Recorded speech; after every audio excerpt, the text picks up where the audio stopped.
আমরা আপনাদেরকে সর্বশেষ তথ্য জানানোর জন্য এই মুহূর্তে এভারকেয়ারের সামনে থেকে যুক্ত করিয়েছি। দর্শক, আপনাদেরকে জানিয়ে রাখি যে কাতার থেকে গত 5 ডিসেম্বর যে অ্যাম্বুলেন্সটি আসার কথা ছিল সেটি যান্ত্রিক ত্রুটির কারণে কিন্তু আসতে পারেনি, এবং পরবর্তীতে আমরা জেনেছি যে আহ, কাতারের তত্ত্বাবধানে আসলে জার্মানের একটি এয়ার অ্যাম্বুলেন্স এবং যেটি আহ, আহ, সরবরাহ করা হবে, এবং সেই ব্যাপারেও কিন্তু এখন পর্যন্ত নিশ্চিত না। তবে গতকাল কিন্তু খালেদা জিয়ার একটি ছোট্ট সার্জারি চালানো হয়েছে, এবং সেই সার্জারি অনুযায়ী আমরা দেখেছি যে তার কিন্তু রক্তক্ষরণ আজকে বন্ধ হয়েছে।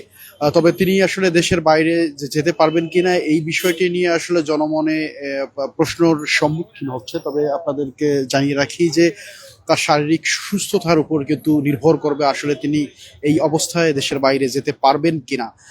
দর্শক, আপনাদেরকে জানিয়ে রাখি যে খালেদা জিয়া বেশ কয়েকটি রোগে কিন্তু আক্রান্ত হয়েছেন, শ্বাসকষ্ট থেকে শুরু করে পিণ্ডের এবং ফুসফুস জড়িত যে সমস্যায় তিনি জর্জরিত রয়েছেন। তবে ডাক্তার কিন্তু প্রাথমিকভাবে বলেছেন যে তার শ্বাস প্রশ্বাসের যে সমস্যা হচ্ছে সেই তার জন্য কিন্তু চেস্টের একটি ক্লিনের ব্যাপারে কিন্তু তারা কথা বলেছেন, এবং সেটি যে কোনো মুহূর্তে করবেন। তবে বিএনপির পক্ষ থেকে আসলে শুধুমাত্র তাদের যে মেডিয়াসেল ব্যতীত বা যারা নির্ভরযোগ্য ব্যক্তি রয়েছেন খালেদা জিয়ার চিকিৎসারত যারা দায়িত্বে রয়েছেন তাদের বক্তব্য ব্যতীত আসলে সাধারণ মানুষের বক্তব্য গ্রহণ না করার জন্য কিন্তু আহ্বান করেছেন। তবে আপনাদের জানিয়ে রাখি যে গতকাল কিন্তু জুবাইদা রহমান তিনি কিন্তু ঢাকায় এসেছেন, এবং ঢাকায় এসে আসলে সরাসরি এভারকেয়ার হাসপাতালে এসেছিলেন তার শাশুড়ির রক্ষণাবেক্ষণের বা দেখাশোনা করার জন্য। পরবর্তীতে তিনি অবশ্য আবারও তার যে পৈতৃক নিবাস ধানমন্ডিতে সেখানে ফিরে যান, সেখান থেকে আবারও